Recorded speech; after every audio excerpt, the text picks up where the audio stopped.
اب اس کو سلام ہمیں کرنا چاہیے، نامحرم عورت ہے یا نامحرم مرد ہے، کیا ہمیں اس کو سلام کرنا چاہیے؟ اب آپ اس کا جواب سنیں، کیا نامحرم عورتوں کو سلام کرنا چاہیے یا ان کے سلام کا جواب دینا چاہیے؟ اگر سلام نہیں کرتے تو تو کہتے ہیں کہ ان کو ان کے ماں باپ نے کچھ سکھایا نہیں ہے، اور اگر کوئی سلام کرتا ہے تو اس کا جواب نہیں دیتے تو ان کی دل آزاری ہوتی ہے۔ تو جواب یہ ہے کہ نامحرم جوان عورت کو سلام کرنا اور اس کے سلام کا جواب دینا خوف فتنہ کی وجہ سے ناجائز ہے، کیونکہ اس سے فتنہ کریٹ ہوتا ہے۔ تو آپ نامحرم اور جوان جو نامحرم ہے نا، جس کی شادی نہیں ہوئی ہوئی، جو سنگل ہے یا جو ڈیورس ہے، جو بیوہ ہے، اگر وہ نامحرم ہے، ٹھیک ہے، تو آپ اس کو اس کے سے سلام نہ کریں، اس کے سلام کا جواب مت دیں، کیونکہ یہ فتنہ کریٹ ہوتا ہے۔ البتہ کوئی بڑی بوڑھی عورت ہو تو اس کو سلام کرنا یا اس کا سلام کا جواب دینا جائز ہے۔ جو لوگ یہ سمجھتے ہیں کہ ان کو ماں باپ نے کچھ سکھایا ہی نہیں، ان سے یہ کہا جائے کہ ماں باپ نے نہیں بلکہ اللہ اور اس کے رسول صلی اللہ علیہ وسلم نے یہی سکھایا ہے کہ فتنے کی جگہ سے بچو، کیونکہ فتنہ کریٹ ہوتا ہے۔ اگر اللہ اور رسول اللہ صلی اللہ علیہ وسلم کے حکم پر عمل کرنے سے کسی کی دل آزاری ہوتی ہے تو اس کی پرواہ نہ کی جائے، کیونکہ کسی کی دل شکنی سے بچنے کے بجائے اپنی دین کی شکنی سے بچنا زیادہ اہم ہے۔ اپنے دین کو آپ نہ کریں، دل کی وہ کوئی دل شکنی نہیں ہوتی کسی کو، آپ وہ تو پھر ہوا نا کہ آپ اس کے ساتھ افیئر چلا رہے ہیں، اس کے ساتھ لائن مار رہے ہیں۔ سلام کرنے کا یہی مطلب ہوتا ہے نا کہ آپ نے اس کے ساتھ لائن مارنا شروع کر دی اور اس کے ساتھ افیئر کی سٹارٹ ہو گئی، تو وہ سلام سے ہوتی ہے سٹارٹنگ۔ تو آپ ایسے کو آپ سلام بھی مت کریں تاکہ وہ آگے بات بڑھے نہیں اور فتنہ کریٹ نہ ہو۔ نبی صلی اللہ علیہ وسلم کا فرمان ہے، لا طاعت، یہ کچھ پڑھا لکھا ہوا ہے لیکن میں اس کو غلط نہیں پڑھوں گی، ترجمہ ہے جس کام سے اللہ ناراض ہوتے ہیں اس کام میں مخلوق کی بات ماننا جائز نہیں ہے۔ جس کام سے اس کام سے اللہ ناراض ہوتا ہے تو اس کام میں مخلوق کی بات ماننا جائز نہیں ہے۔ آپ کسی کو نامحرم کو سلام مت کریں، ٹھیک ہے۔ اب یہ ساس اور سسر کی خدمت کیوں کروں؟ شوہر کے ماں باپ کی خدمت بیوی کے ذمہ نہیں، لیکن اگر بیوی سعادت سمجھتے ہوئے ان کی خدمت سر انجام دیتی رہے تو رب کی طرف سے بیوی کو اتنا اجر اور صلہ ملتا ہے کہ اس کی آنے والی نسلیں تک سنور جاتی ہیں۔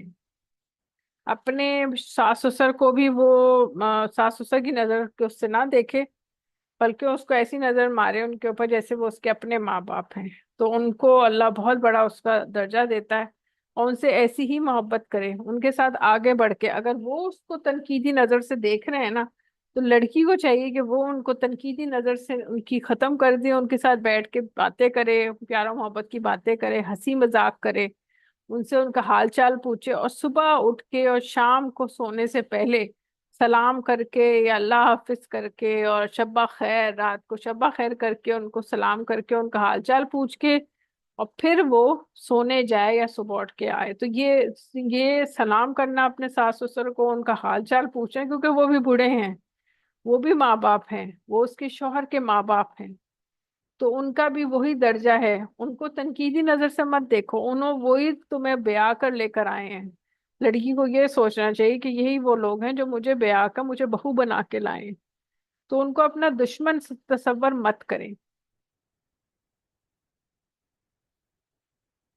جو لڑکیاں یہ کرتی ہیں کہ انہی لڑکیوں کے ایک میں آپ کو بہت اچھا ٹرپ بتاتی ہوں، کہ جو لڑکیاں اپنے سسرال کی باتیں اپنے گھر والوں کو جا کے بتاتی ہیں کہ سسرال میں یہ ہوا، سسرال میں وہ ہوا، اور ساری شکایتیں جو اپنے گھر والوں کو کرتی ہیں، سسرال والوں سے ڈسکس نہیں کرتی، سسرال والوں سے اپنے شوہر سے نہیں کرتی ڈسکس، اور ان لوگوں کی ساری باتیں جو بھی کچھ سسرال میں ہو رہا ہے، ساری شکایتیں جا کے اپنے گھر والوں کو بتاتی ہیں نا، ان کے گھر زیادہ تر 70-80% پوری دنیا میں یہی ریسرچ ہوئی ہے کہ ان کے گھر نہیں بستے، ان کے نا گھر نہیں بستے، کبھی بھی نہیں بستے۔ یا تو ان کے ساتھ کچھ ہو جاتا ہے، یا تو وہ ان کی ڈیتھ ہو جاتی ہے ان عورتوں کو، یا ان کو کوئی بیماریاں لگ جاتی ہیں، یا ان کو ڈیورس ہو جاتی ہے، یا ان کے شوہروں کو کچھ ہو جاتا ہے، وہ ان کی شوہروں کی ڈیتھ ہو جاتی ہے، یا کوئی نہ کوئی ایسا مسئلہ ہو جاتا ہے۔ تو بہتر طریقہ یہ ہے کہ لڑکیاں اپنے سسرال کی باتیں اپنے گھر والوں کو مت بتائیں۔ اگر انہیں سسرال والوں سے شکایت ہے نا تو سسرال والوں سے ہی ڈسکس کریں، اپنے ساس کو جا کے بتائیں، اپنے سسرال کے ہی کسی کئی جو اس کے جو سب سے پہلے ساس سسر آتے ہیں ان سے جا کے شکایت کریں، اپنے شوہر سے ڈسکس کریں۔ تو وہ جو لڑکیاں ایسے کرتی ہیں ان کے گھر بس جاتے ہیں۔ یہ آپ کو میں ایک بہت اچھی ٹپ بتا رہی ہوں، جو کہ اگر آپ اپنے ریلیٹیوز میں اور لڑکیاں اگر یہ سن لیں اور اس پہ عمل کریں تو ان کے گھر جو ہیں وہ بس جائیں گے۔ اچھا پھر ہے، ہر جگہ پروٹوکول ملے گا۔ محترم حضرت حکیم صاحب دامت برکتہ تاہم، السلام علیکم، میرے پاس عبقری قارئین کے لیے ایک تحفہ ہے جو میں ان کی نظر کرتا ہوں۔ یہ وظیفہ میرے تقریباً 15 سال سے آزمودہ ہے۔ صبح اٹھ کر ایک تسبیح یا مقتدروں پڑھتا ہوں، عزت میں بھی اضافہ ہو گیا ہے، پریشانی بھی نہیں ہوتی۔ اس کے پڑھنے کی وجہ سے میں جہاں بھی جاتا ہوں ہر کوئی عزت سے پیش آتا ہے، ہر کوئی عزت دیتا ہے، وضو کی کوئی قید نہیں۔ بہت زبردست عمل ہے۔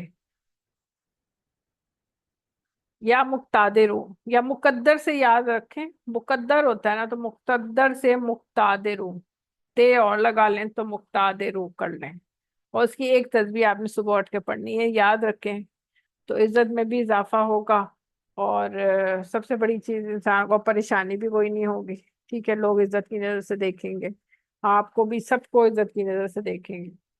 تو یہ ہے وہ عمل۔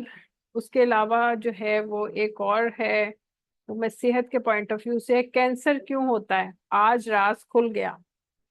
میرا ایک تجربہ ہے کہ کینسر کی بنیاد بس دو چیزیں ہیں۔ یہ شیخ الوظائف کا بتایا وہ عمل ہے، یہ طارق محمود ہیں، شیخ طارق محمود، یہ ان کا وظیفہ ہے۔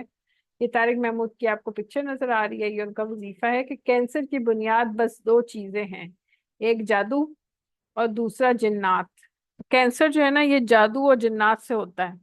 اللہ نے کینسر کوئی نہیں بنایا۔ لوگ سمجھتے ہیں نا اللہ نے کینسر کی بیماری بنا دی، اللہ نے کینسر کی بیماری نہیں بنائی۔ کینسر جو ہے وہ جادو کی وجہ سے ہوتا ہے، یا جنات کریٹ کرتے ہیں کینسر کو، اللہ نے نہیں بنایا کینسر۔ کینسر کوئی مرض نہیں ہے۔ اگر کینسر کے مریض کا علاج جادو جنات کے دفع کے طور پر سے کیا جائے، جیسا میں نے کئی کینسر کے مریض اللہ کے فضل و کرم سے ٹھیک کیے ہیں۔ افا سبتم ایک آیت، لمبی سی ایک آیت ہے، وہ آپ پڑھیں، ٹھیک ہے، اور اذان سنیں، بار بار اذان سنیں، پورے گھر میں لگائیں اذان سنیں کہ عمل سے کینسر ٹھیک ہوا۔ یا فحسبتم پڑھا اور اذان بہت بار سنی تو اس سے کینسر ٹھیک ہوا۔ سورہ انعام کی آیت نمبر 45، سورہ انعام کی آیت نمبر 45 کثرت سے پڑھنے سے کینسر ٹھیک ہوا۔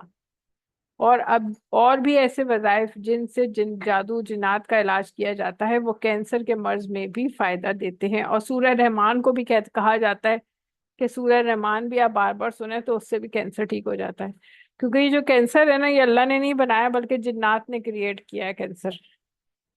تو کینسر بہت سے مریض ہیں جن کو، جیسے شوکت خانم ہاسپٹل میں سورہ رحمان لگی رہتی ہے خاص طور پہ، تو سورہ رحمان کینسر کے مریضوں کو سنایا جاتا ہے تو کینسر کے مریض اس سے ٹھیک ہو جاتے ہیں۔ سورہ رحمان سنیں، اور افا سبتم سنیں، اذان سنیں، افا سبتم بار بار پڑھیں، کم از کم کہتے ہیں 45 ٹائمز، دن میں 45 ٹائمز آپ نے یہ افا سبتم پڑھنی ہے، صبح اور شام کو، یعنی صبح 45 ٹائمز اور شام کو 45 ٹائمز، ٹھیک ہے۔ اور اذان سنیں، کئی بار اذان لگا لیں، ٹھیک ہے، سن لیں، اور سورہ انعام کی 45 یہ کثرت سے پڑھیں تو اس سے بھی کینسر ٹھیک ہو جاتا ہے، اور سورہ رحمان سنیں۔ تو یہ وہ چیزیں، کینسر کوئی اللہ نے نہیں بنایا، کینسر جادو کی وجہ سے کریٹ ہوتا ہے اور جنات کریٹ کرتے ہیں۔